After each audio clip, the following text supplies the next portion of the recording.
नमस्कार मेरे प्यारे साथियों मैं ज्योतिर्विद पवन कुमार। साथियों, मैंने जो अभी पीछे वीडियो बनाया है उसको देख करके मेरे एक दर्शक हैं, उन्होंने एक प्रश्न किया है। तो मैंने सोचा कि बड़ा महत्वपूर्ण प्रश्न है, और जो भी मेरे साथी अपनी आध्यात्मिक उन्नति चाहते हैं और इस साधना के पथ पे चले हैं, अगर उनके मन में भी ऐसा कोई जिज्ञासा है, ऐसा प्रश्न है, तो उनको भी लाभ होगा। इसलिए वीडियो द्वारा, आज इस वीडियो द्वारा उस प्रश्न का समाधान करेंगे। बड़े जिज्ञासु हैं ये दर्शक, बड़ी अच्छी बात है। देखिए, अगर आप सही माने में ट्रुथ सीकर हो, सच्चाई जानना चाहते हो, मैं कौन हूँ, जीवन का क्या मकसद है, भगवान क्या है, कहाँ है, मृत्यु के बाद क्या है, इसे सैकड़ों क्वेश्चन हैं, तो ये उठेंगे मन में। इनको नजरअंदाज मत कीजिए। और मैं ये नहीं कह रहा कि मैं बड़ा ज्ञानी हूँ। अगर आपको मेरे ऊपर विश्वास है तो मुझसे पूछिए, नहीं तो बहुत अच्छे अच्छे विद्वान पढ़े हैं, ज्ञानी पढ़े हैं। लेकिन मेरा कहने का मतलब ये है कि अगर ऐसे प्रश्न, आध्यात्मिक प्रश्न उठते हैं ना मन में, तो उनको नज़रअंदाज मत कीजिए, उनका समाधान कीजिए, पूछिए, उत्तर मिलेगा। समाधान करना बड़ा ज़रूरी है, तभी आपकी प्रोग्रेस होगी। तो ये बड़े जिज्ञासु हैं भाई, ये जो मेरे व्यूअर हैं यूट्यूब पे। तो उनका प्रश्न मैं सबसे पहले पढ़ता हूँ। वो कह रहे हैं, मेरे वीडियो को देखने के बाद उन्होंने कहा है, निश्चित ही आज आपने बहुत महत्वपूर्ण और ध्यान की गहनतम बात पर प्रकाश किया है। सुनकर ऐसा लगा स्वरूप स्थिति और मन के बीच युद्ध चल रहा है। मगर सवाल ये है कि मन अपने ढांचे में कब बहा ले जाता पता ही नहीं चलता। समझ में नहीं आता, मन कुछ ना होने के बावजूद इतना स्ट्रॉन्ग खिंचाव क्यों रखता है, और आत्मा सब कुछ होते हुए भी मन के साथ क्यों बह जाता है। ध्यान में साक्षी भाव का समय इतना छोटा और मन के साथ बहते रहने का समय ज्यादा क्यों है।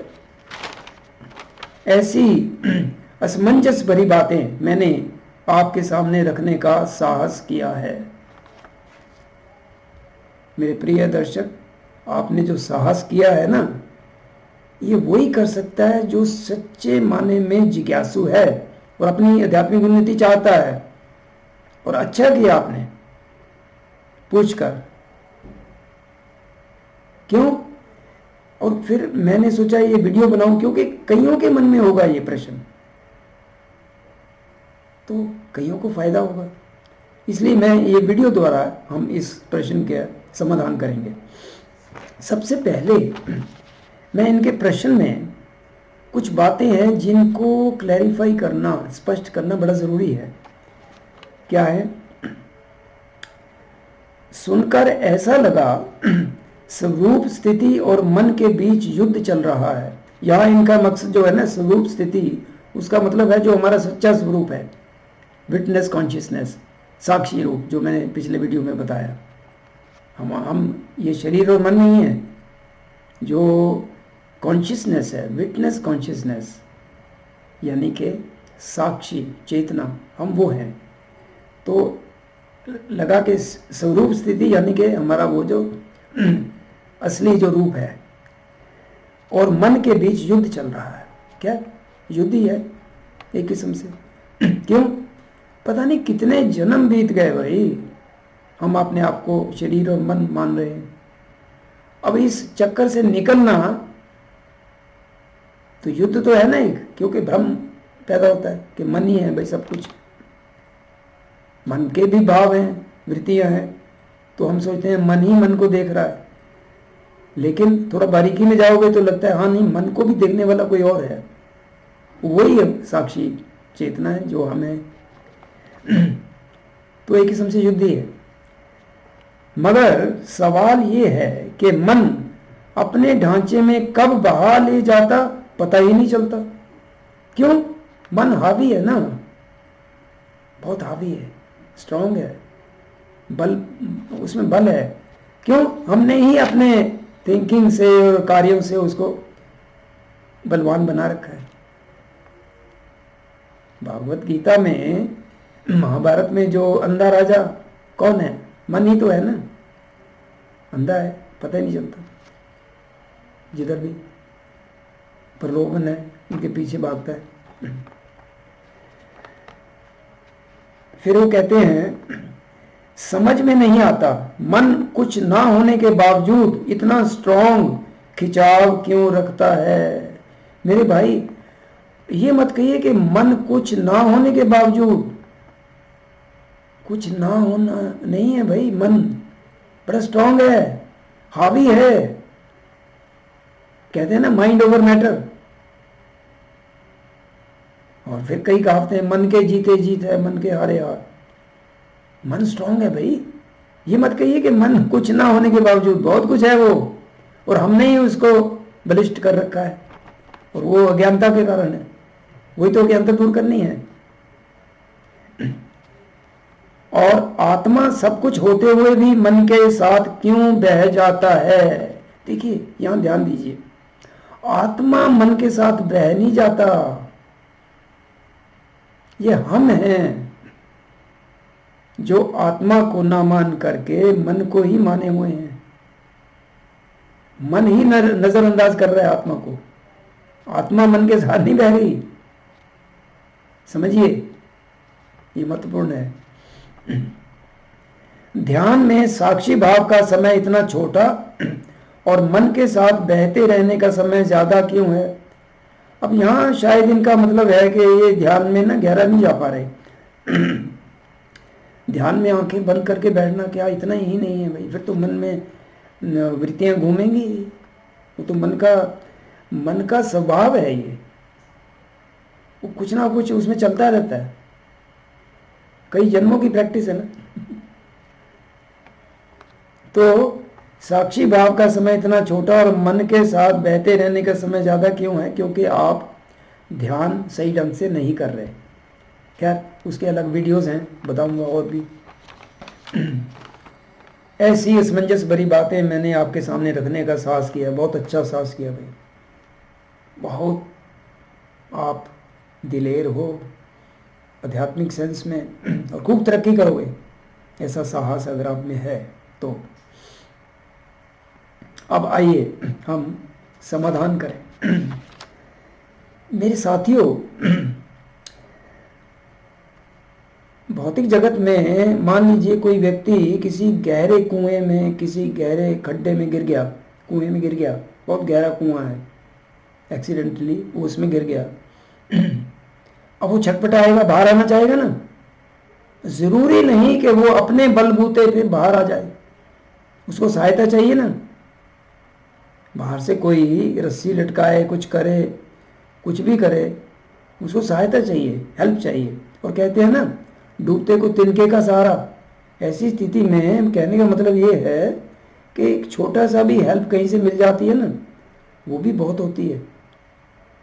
तो मेरा तात्पर्य ये कहने का कि ऐसी स्थिति में जब वो व्यक्ति किसी गहरे कुएं में, खड्डे में गिर गया, तो वो अपने बलबूते पे नहीं निकल पाएगा।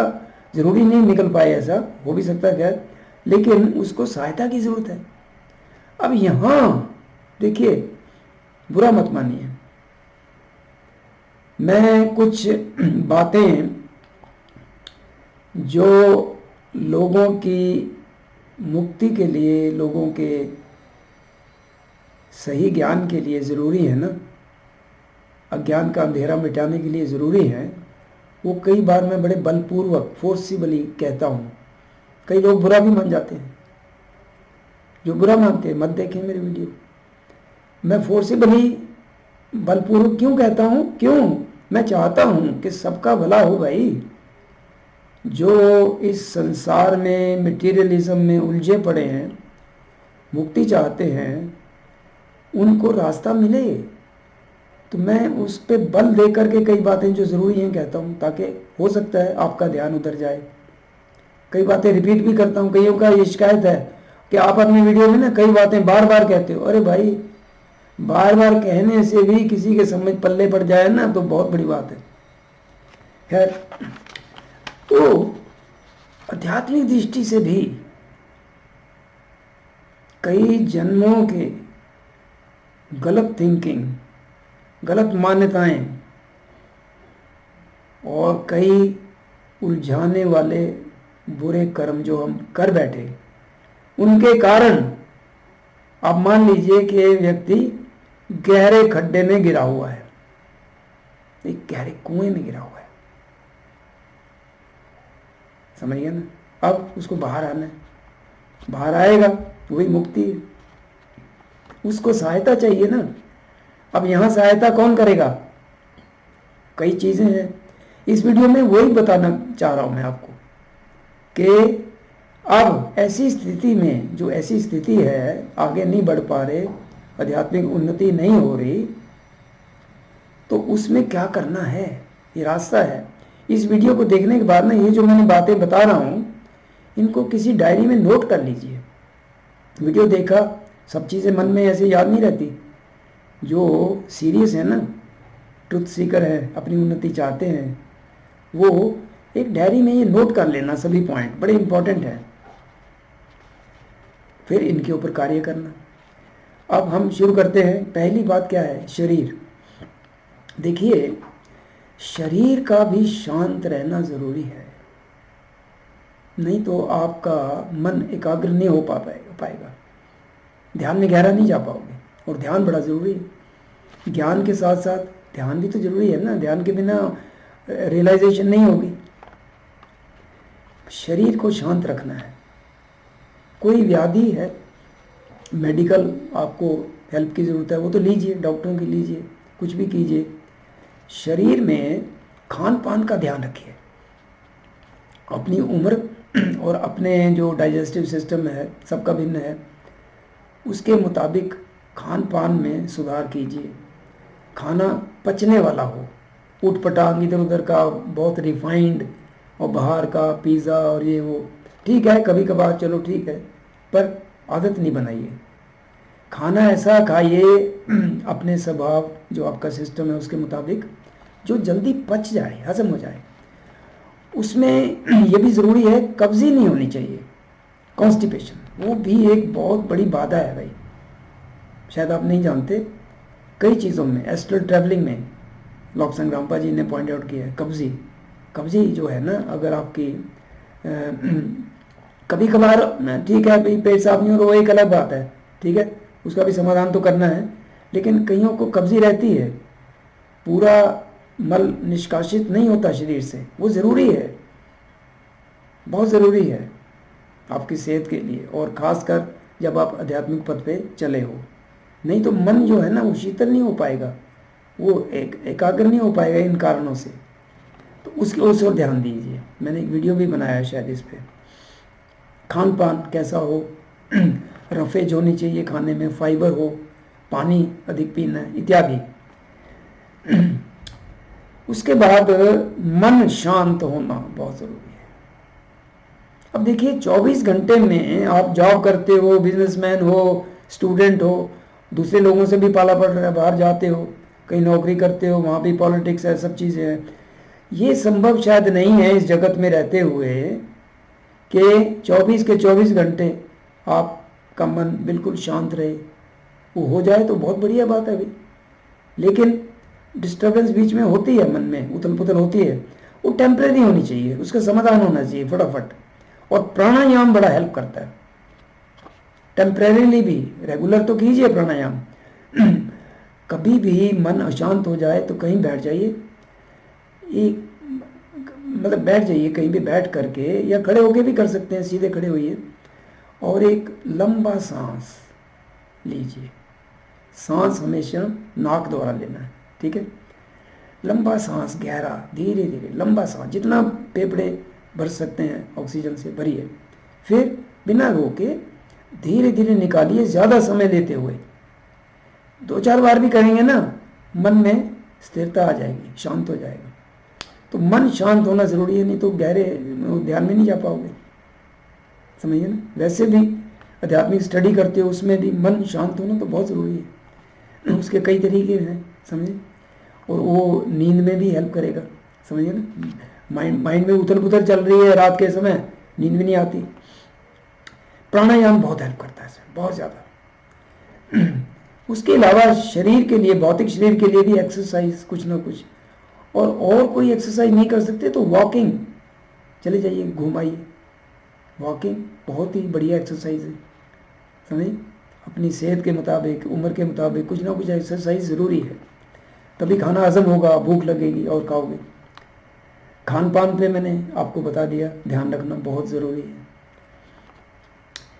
एक और जो नेक्स्ट पॉइंट है, बड़ा महत्वपूर्ण है, अपने घर में, बेडरूम में या और कहीं संभावना हो, एक ऐसा अलग स्थान बनाइए जहां खाली आप ही जाओ, वहां बैठ करके ही आप अंतर्ध्यान हो। जो आपकी स्पिरिचुअल स्टडी भी है वो भी कोशिश करो कि वहीं हो। ऐसा एक स्थान बना लीजिए ये, जहाँ पे आप कंफर्टेबली, किसी कंफर्टेबल पोस्चर में बैठो, चाहे कुर्सी पे बैठो, चाहे जैसे भी है, और वहाँ पे वातावरण ऐसा हो जो आपकी मैग्नेटिक जो फील्ड है ना उसके मुताबिक हो। वो तभी होगा जब आप ही यूज़ करोगे स्पेस को। ये बड़ा ज़रूरी है।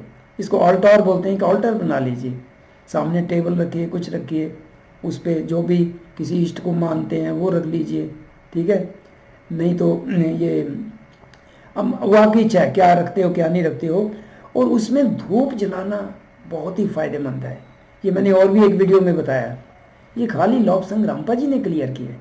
नहीं तो हम मानते हैं ना कि भाई आप पूजा पाठ करते हो तो उसमें धूप जला के भगवान की फोटो, मूर्ति के आगे ऐसे धूप घुमाते हो। लेकिन ये बहुत कम लोग जानते हैं कि किसी भी स्थान की जो वाइब्रेशन है, रेज करनी है अगर, तो उसमें धूप का बड़ा महत्व है। अगरबत्ती नहीं, मोटा धूप स्टिक, वेट धूप जो होता है ना, वो ले लीजिए। और कई फ्रेग्रेंस में आता है, कई तरह की सुगंधियाँ हैं जो आपको भाता है मन को। 2-4 तरह के ले आइए, आजकल बड़ी शुद्ध सामग्री के बने हुए मिलते हैं। कोशिश कीजिए वो शुद्ध सामग्री के ही हों, ताकि कहीं आपको वो खांसी वांसी है वो तकलीफ ना हो जाए। तो वो धूप की मोटी, जितना मोटा आप उसकी स्टिक, सिलेंड्रिकल, सीधी, कोन नहीं होनी चाहिए, सीधा सिलेंड्रिकल, और वो जलाइए उस जगह पे। उससे उस जगह की वाइब्रेशन रेज होंगी। फिर आप जब भी वहाँ बैठोगे ना, आपका ध्यान जल्दी लगेगा। बड़ी इंपॉर्टेंट है ये चीज़। वो रखिए, वो वहाँ बैठिए। वहाँ फिर बैठने से ना आपका मन जल्दी एकाग्र होगा। इंट्रोस्पेक्शन करना है, अंतर्ध्यान होना है, मेडिटेशन करना है, वहीं बैठ के कीजिए। प्राणायाम के लिए तो देखिए आप मौसम के हिसाब से कहाँ बैठना, जहाँ फ्रेश एयर हो वो आप देख लीजिए कहाँ करना है। अब इसके अलावा और एक जो महत्वपूर्ण पॉइंट है, अपने चरित्र में निखार। देखिए ये सभी पॉइंट बड़े इंपॉर्टेंट हैं, किसी को नज़रअंदाज मत करना। चरित्र में निखार क्या मतलब? आप राजयोग जानते होंगे ना। राजयोग में नीचे के जो 2 पहले स्टेप हैं, 8 स्टेप हैं, उसमें मैंने वीडियो भी बनाया है, यम और नियम। वो अपने चरित्र का निर्माण है, वो ज़रूरी है। वो ये जो बिल्डिंग खड़ी कर रहे हो ना सेल्फ रियलाइजेशन के लिए, उसका आधार है आपका चरित्र। अगर आप देखिए, आप दूसरा शायद आपके चरित्र के बारे में नहीं जानता हो ज़्यादा कि आपके अंदर क्या कमियां हैं, लेकिन ईमानदारी से आप तो जानते हो, हर व्यक्ति जानता है उसके अंदर क्या कमी है। अब मान लीजिए कोई व्यक्ति झूठ बोलता है, झूठ बोलने की आदत है, चोरी की आदत है, कुछ भी हो सकता है, लालच है, कुछ भी है। इन कमियों को दूर करना, इस पे एक्शन लेना शुरू कर दीजिए पहले दिन से। ये साधना का ही एक हिस्सा है, बड़ा महत्वपूर्ण है। चरित्र में निखार नहीं होगा ना तो मन निर्मल नहीं होगा, ध्यान नहीं लग पाएगा, फिर उन्नति नहीं होगी। समझ गए ना। हर किसी के चरित्र में कोई ना कोई कमी तो होती है, तभी हम हैं यहाँ पृथ्वी पर। उसको देखिए, दूर कीजिए उसको, वो बाधा ना बने आपके साधना में। और एक अच्छा काम जो आपने करना है, दूसरों की मदद कैसे करते हो, पैसे से करते हो या और किसी तरह से, केयर से, ओल्ड पीपल हैं, केयर से, जैसे भी करते हो, उससे क्या होगा, आपके अंदर सात्विक गुण बढ़ेगा। वो जरूरी है, सात्विक गुण वही उन्नति देगा आध्यात्मिक पथ पे। दूसरों की हेल्प करना अच्छा कर्म है भाई, बहुत बड़ा, और दूसरों की हेल्प है, उससे उससे आपका जो मन है ना, उसके विकार दूर होंगे कई, और आपके पिछले कई जो बुरे कर्म है वो भी माफ हो जाएंगे। ये कीजिए। उसके अलावा स्पिरिचुअल स्टडी, आध्यात्मिक ज्ञान तो प्राप्त करना है ना, वो पकड़ लीजिए कोई। अब यहाँ एक बड़ा महत्वपूर्ण बात है, मैं बताऊंगा आपको, बहुत सभी लोग नहीं बताएंगे। जैसे खाना खाते हो, ओवर ईटिंग कर ली, या तरह तरह का खाना मिला लिया, कई विजातीय खाने होते हैं ना, ये आपस में कंपेटिबल नहीं होते, उससे क्या होता है, एसिडिटी हो गई, बदहजमी हो गई। इसी तरह ज्ञान में भी पुस्तकें पढ़ रहे हो, पढ़ते, कई लोग ना पढ़ते ही जाते हैं, ये पढ़ ली फिर वो पढ़ ली, फिर ये तरह तरह की, हर किसी के भी विचार अलग हैं, तो वो एक आपको एक अलग तरह की इंडाइजेशन हो जाएगी ज्ञान की, ये पचती नहीं है अगर चीज़ पढ़ा हुआ। इसके कारण भी कईयों के तो मानसिक ट्रबल्स हो जाती हैं। मैं जानता हूँ किसी व्यक्ति को, मिला था मैं, वो भी बड़े बड़े ग्रंथ ले आए, पल्ले नहीं पड़ रहा, समझ नहीं, डाइजेस्ट नहीं हो रहे, लेकिन पता नहीं क्यों, एक पढ़ा, दूसरा पढ़ा, दूसरे का पढ़ा, वो हजम नहीं हो रहे, डाइजेस्ट नहीं हो रहे। क्यों? आप उनको अंडरस्टैंड तो कर नहीं रहे।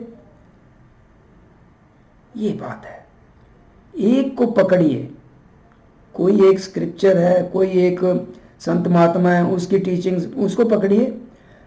उसमें जब कोई कमी लगे कि देव आपके समाधान नहीं कर रहा प्रश्नों का, फिर किसी दूसरे के पास जाइए, ये जरूरी है। अनशन मत पढ़ते जाइए, बहुत कुछ है।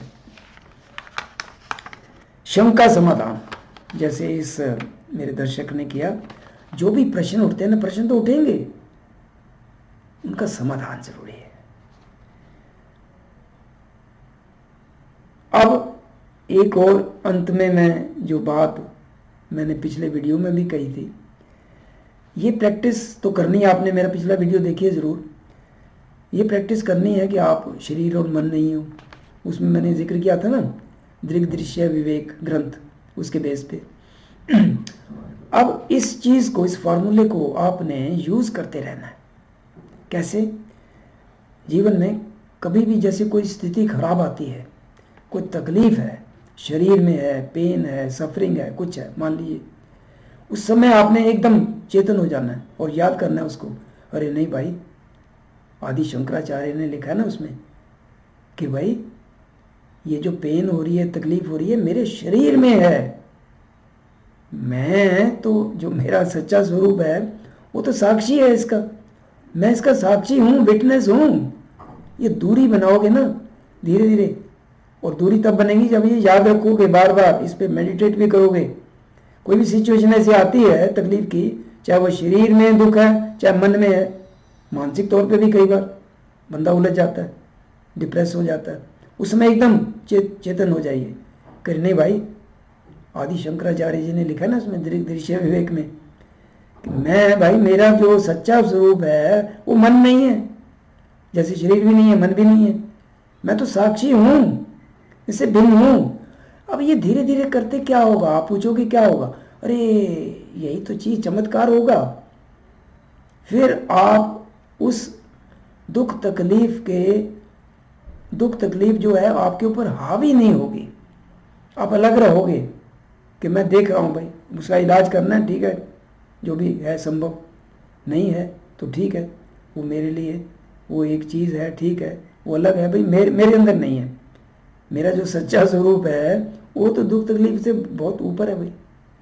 ये आपने बार बार, और खुशी भी है, जब भी आप किसी ऐसे माहौल में हो, खुशी है बड़ी, वहाँ भी भाई ये जो खुशी महसूस कर रहा है ये मेरा सच्चा स्वरूप है, मैं साक्षी हूँ इस खुशी का।